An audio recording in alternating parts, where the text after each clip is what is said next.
Halo semuanya, di video kali ini Koko balik lagi akan membahas 5 soal per hari materi fisika UTBK SBMPTN. Dan kita udah sampai ke bagian ke-8. Jadi bagi kalian semua yang mungkin belum nonton bagian pertama sampai ke-7, silahkan klik link yang ada di description. Dan kalau kalian punya pertanyaan mengenai soal matematika maupun soal fisika, kalian bisa sampaikan soalnya ke Koko melalui comment section ataupun DM ke Instagram Koko. Instagram Koko sudah ada di description. Kemudian Koko akan bahas soal yang kalian tanyakan di YouTube channel Koko. Nah, kita langsung aja kerjain soal yang pertama. Di soal ini dia bilang, dalam suatu rangkaian listrik, GGL baterai B sebesar 12 volt. Jadi baterai B ini memiliki tegangan atau GGL sebesar 12 volt. Kemudian GGL ini akan diukur dengan menggunakan voltmeter yang bertahanan dalam sangat besar. Jadi setiap voltmeter idealnya voltmeter itu harus memiliki tahanan atau hambatan dalam yang sangat besar. Sehingga arus tidak akan mengalir ke voltmeter itu. Sehingga voltmeter itu benar-benar mengukur beda potensial. Nah, ternyata pembacaan voltmeter V memberikan hasil sebesar 10,5. Pertanyaannya, besar arus listrik yang mengalir melewati baterai B itu adalah berapa? Satu hal yang kalian harus tahu untuk soal ini yaitu GGL baterai 12 volt, tapi yang terukur hanya 10,5. Artinya ada kehilangan 1,5 volt di sini. Nah, 1,5 volt ini hilang kemana? Itu yang tidak dibilang atau dijelaskan secara detail di soal ini. Jadi ketika kalian punya baterai 12 volt, ternyata hanya terukur 10,5 volt, artinya baterai itu memiliki sebuah hambatan dalam. Jadi di sini ada hambatan dalam. Nah, hambatan dalam ini akan menggunakan atau mengkonsumsi tegangan sebesar sisanya yang hilang itu. Jadi 12 volt yang terukur hanya 10,5. Berarti hambatan dalam ini akan menggunakan tegangan sebesar 1,5 volt. 12 dikurang 10,5 ya, yaitu 1,5. Nah, 10,5 voltnya lagi akan digunakan oleh hambatan luar atau external circuit. External circuitnya ada di sini. Jadi 10,5 volt ini adalah tegangan yang digunakan oleh hambatan 15 ohm. Jadi di sini tegangannya itu adalah 10,5 volt. Dari sini kita bisa mencari arus yang mengalir di 1, maksud Koko di 15 ohm dengan menggunakan hukum ohm. V sama dengan arus kali hambatan. Tegangannya kita tahu, jangan pakai tegangan yang 12 ya. Karena yang mengalir atau yang digunakan oleh 15 ohm itu hanya 10,5 volt. 1,5 volt lagi digunakan oleh hambatan dalam. Jadi kalau kita input V-nya 10,5 sama dengan I kita mau cari dikali R, R-nya 15. Dan kalau kita hitung arus yang mengalir di hambatan 15 ohm itu adalah ini 21/2 sama dengan I dikali 15. Kita bisa sama-sama bagiin dengan 7. Kalau kita bagiin dengan 7, 15 bagi, maksud Koko bagi 3 ya, kok bagi 7 sih. 15 bagi 3 yaitu 5, 21 bagi 3 yaitu 7. Dengan demikian, arus yang mengalir di hambatan 15 ohm itu adalah 7/10 ampere atau 0,7 ampere. Nah, arus yang mengalir di 15 ohm itu akan sama dengan arus yang mengalir di baterai. Koko tahu dari mana kalau arusnya sama? Kita bisa analisa seperti ini. 0,7 maksud Koko. Kemudian di sini juga 0,7, di sana 0,7, di sana 0,7. Dia tidak akan mengalir ke bawah karena hambatan dalamnya sangat besar voltmeternya. Jadi semua arus itu akan mengalir ke baterai. akan mengalir ke sana, ke bawah, dan seterusnya. Dengan kata lain, ini adalah rangkaian seri. Karena dia rangkaian seri, maka arusnya akan sama. Jadi jawaban kita adalah yang D. Koko lanjutin ke soal yang kedua. Sebuah batu dilempar ke atas dari permukaan tanah dengan kecepatan V0. Ada batu lempar ke atas dengan kecepatan mula-mula V0. Sudah pasti nanti batu ini akan naik tapi diperlambat karena dia berlawanan dengan gravitasi. Sampai suatu titik dia akan berhenti sesaat, kemudian dia akan jatuh lagi ke bawah. Nah, selang waktu T kemudian, jadi T detik kemudian, batu kedua dilemparkan ke atas dari permukaan tanah. Jadi setelah T detik batu pertama dilempar, kita akan lempar batu kedua. Dia juga bilang dari atas permukaan tanah. Artinya kita lempar dari posisi atau ketinggian yang sama, yaitu dari atas tanah. Ternyata batu kedua sampai ke tanah dalam waktu T juga sebelum batu pertama. Jadi batu kedua ini mendarat di tanah dalam waktu T sebelum batu pertama.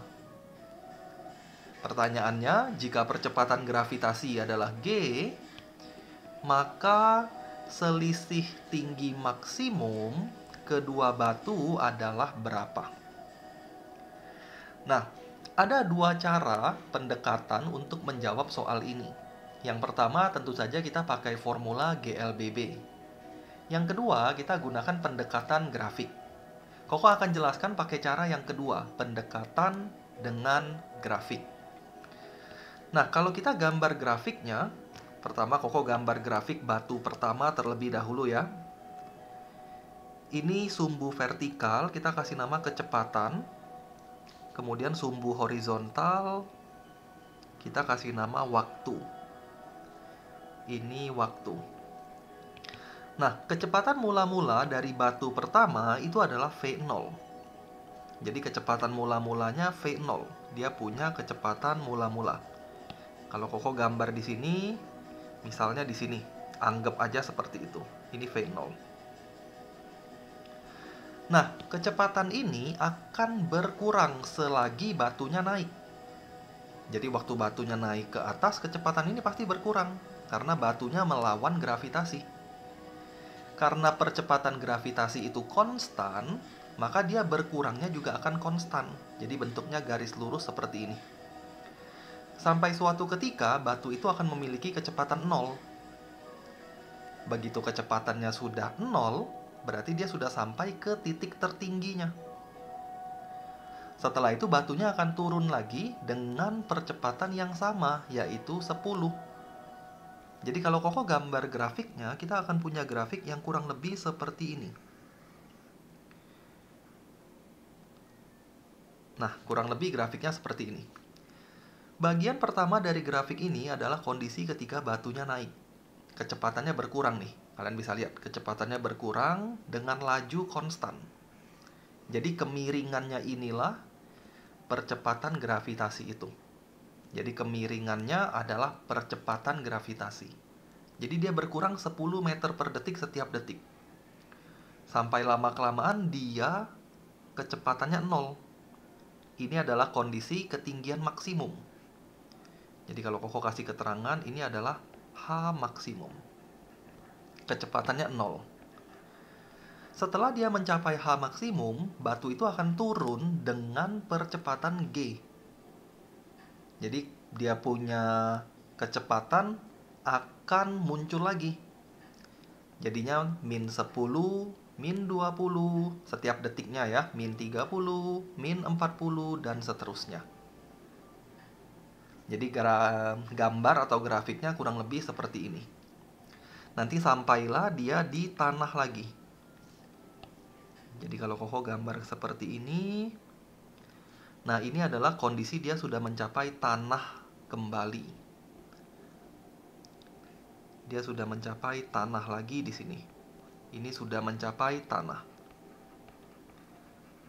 Nah ini grafik untuk batu pertama.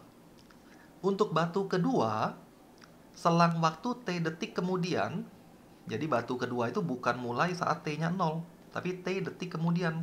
Kalau Koko pakai warna lain, misalnya warna biru, anggap aja di sini. T detik kemudian, batu kedua dilempar ke atas. Kecepatan mula-mulanya kita nggak tahu. Mungkin di sini, mungkin di situ, mungkin di situ, mungkin di sini, mungkin lebih tinggi, dan seterusnya. Soalnya nggak bilang. Jadi kita nggak bisa langsung tahu. Tapi dari info berikutnya dia bilang, batu kedua ini akan sampai ke tanah dalam waktu T sebelum batu pertama. Jadi dia akan mencapai tanah T detik sebelum waktu pertama. Bayangin ya, satu kotak ini T. Berarti satu kotak ini adalah T. Jadi dia akan mencapai tanah di saat waktunya segini. Kecepatannya berapa kok? Koko juga nggak tahu kecepatannya berapa, soalnya nggak bilang. Nah, satu hal yang kita tahu dari gerakan ini itu adalah percepatan gravitasinya konstan. Jadi baik untuk batu pertama maupun batu kedua yang warna biru nanti, percepatannya konstan. Percepatan kalian bisa lihat dari gradien kurva V terhadap T. Itu yang kalian harus ingat. Jadi Koko tulis di sini, percepatan itu adalah gradien kurva kecepatan terhadap waktu. Nah, jadi kedua gambar kita nanti akan memiliki gradien yang sama. Jadi baik kurva warna merah maupun kurva warna biru tadi harus memiliki gradien yang sama. Dengan demikian untuk yang warna biru tidak ada kemungkinan lain supaya dia punya gradien yang sama ya. Tidak ada kemungkinan lain selain dia mulai dari titik ini dan berakhir di titik ini. Jadi inilah kurva yang warna biru. Atau inilah gerakan dari batu yang kedua. Kita nggak punya kemungkinan lain ya selain di sini dan di sana. Misalnya, kalau ada yang mikirnya gini, kok bisa nggak dia punya kecepatan di sini mula-mula, kecepatan akhirnya Koko taruhnya di sini kok. Nah ini kan gradiennya sama nih. Mungkin nggak seperti ini? Jawaban Koko adalah nggak mungkin. Kenapa nggak mungkin? Karena luas daerah di bawah kurva V terhadap T itu menyatakan jarak. Jadi kalian bisa lihat di sini, jarak dia naik. Luas ini jarak ya. Jarak yang dia tempuh waktu dia naik akan lebih kecil dari jarak yang dia tempuh waktu turun. Nggak mungkin dong. Kita kan bukan lempar batunya dari atas bukit. Kita lempar batunya dari tanah jatuh ke tanah. Jadi nggak mungkin di sini. Satu-satunya kemungkinan ya seperti ini. Jaraknya sama, luasnya sama. Koko harap bisa diikutin ya, nangkep ya penjelasan grafik ini. Jadi Koko tulis satu lagi. Jarak itu adalah luas di bawah kurva kecepatan terhadap waktu. Jadi ini dua karakteristik kurva kecepatan terhadap waktu yang kalian harus bisa tahu. Nah, setelah Koko tahu gambarnya seperti ini, dia tanya selisih tinggi maksimum. Batu pertama tadi ketinggian maksimumnya adalah luas yang ini. Ini batu pertama. Batu kedua ketinggian maksimumnya adalah luas yang ini. Kan cuma sebatas ini aja batu kedua. Berarti selisihnya yang mana? Selisihnya adalah daerah yang ini. Jadi kalau Koko arsir, inilah selisih tingginya. Jadi yang ini semua ketinggian batu pertama. Sedangkan ini ketinggian batu kedua. Kalau kita mau cari selisihnya ya kita kurangin. Artinya kita harus mencari luas daerah yang bagian ini. Nah, cari luasnya gimana nih? Ini kan luas trapesium. Luas trapesium itu adalah jumlah sisi sejajar, berarti V0 tambah. Yang ini kita belum tahu, tapi yang ini kita bisa cari nanti. Jadi V0 tambah yang ini bagi 2 kali T. Kita harus cari tahu dulu tinggi yang ini, atau kecepatan mula-mula batu kedua. Kecepatan mula-mula batu kedua itu di sini. Kalau kalian lihat di sini, poin ini itu adalah kecepatan akhir dari batu pertama setelah bergerak selama T detik. Poin ini itu adalah kecepatan akhir batu pertama setelah dia bergerak selama T detik. Berarti titik ini kita pasti bisa cari. Kita pakai formula di sini. Vt sama dengan V0 min Gt. Berarti Vt-nya, kecepatan akhirnya, itu adalah V0 min Gt. Ada di sini. Nah, selesai. Sekarang Koko akan cari selisih jarak. Kita pakai nama delta jarak aja. Delta jarak itu adalah luas trapesium. Jumlah sisi sejajar. V0 ditambah V0 min Gt. Bagi 2. Kali ketinggian. Tinggi trapesiumnya adalah T. Kalau kalian lihat di sini, T per 2-nya Koko boleh tulis di depan. Setengah T dalam kurung V0 tambah V0. 2V0 minus GT. Inilah selisih jaraknya. Mungkin ada yang bilang, kok nggak ada di pilihannya kok, berarti salah. Nah, belum tentu salah. Perhatikan kalimat soal ini. Dia cuma bilang selisih tinggi kedua batu. Dia nggak bilang batu pertama kurang batu kedua atau batu kedua kurang batu pertama. Artinya selisih jaraknya bisa ini, bisa juga kita balik. Jadi bisa ini, bisa juga setengah T GT dikurang 2V0. Karena soalnya nggak bilang dengan jelas selisih yang mana dikurang yang mana. Dia cuma bilang selisih. Kalau dia bilang selisih aja berarti ini seolah-olah dimutlakin. Kalau dimutlakin berarti ada dua kemungkinan. Nah, kemungkinan kedua ini yang ditulis di pilihan pertama. Jadi jawabannya adalah yang A. Nah, ini untuk soal nomor 37. Menurut Koko jauh lebih sederhana kalau kita menggunakan pendekatan grafik daripada rumus kinematika. Kita lanjut ke soal nomor 38. Kawat berarus berada di dalam medan magnet sepanjang 50 cm. Arah kawat tegak lurus terhadap medan magnet.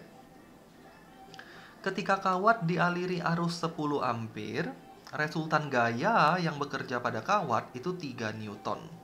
Pertanyaannya, berapakah kuat medan magnet yang mempengaruhi kawat tersebut? Kita punya medan magnet, kita punya gaya.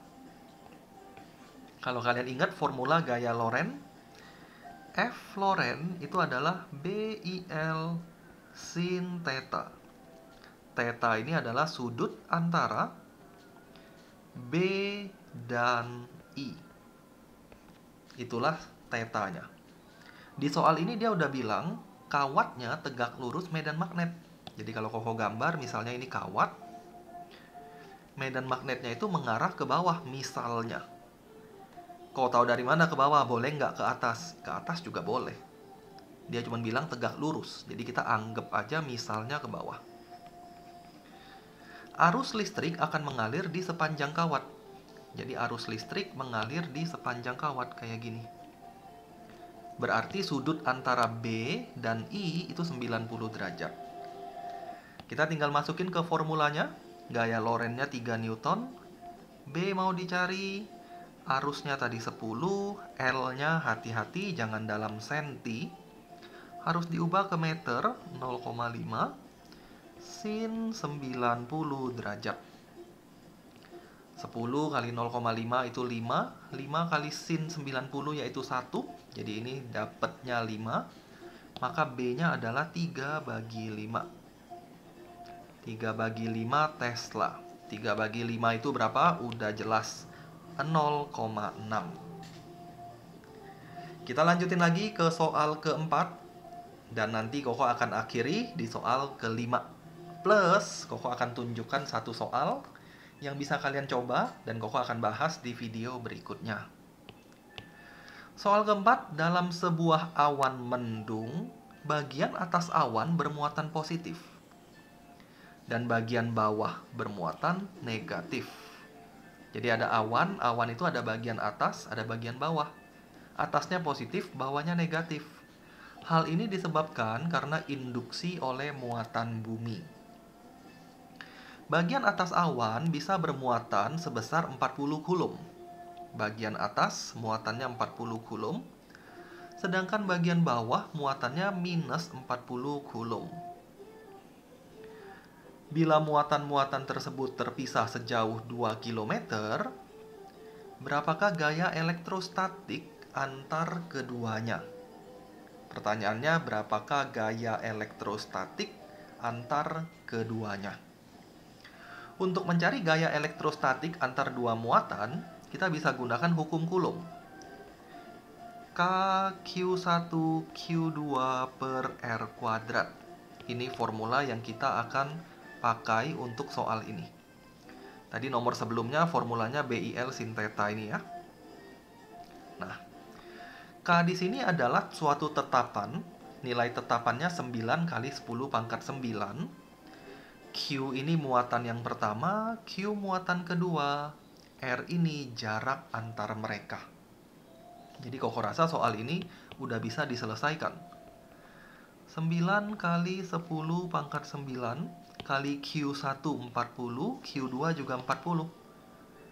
Kali 40 kali 40, minusnya nggak usah dimasukin ya, karena kita hanya ingin mencari besar gaya elektrostatiknya aja.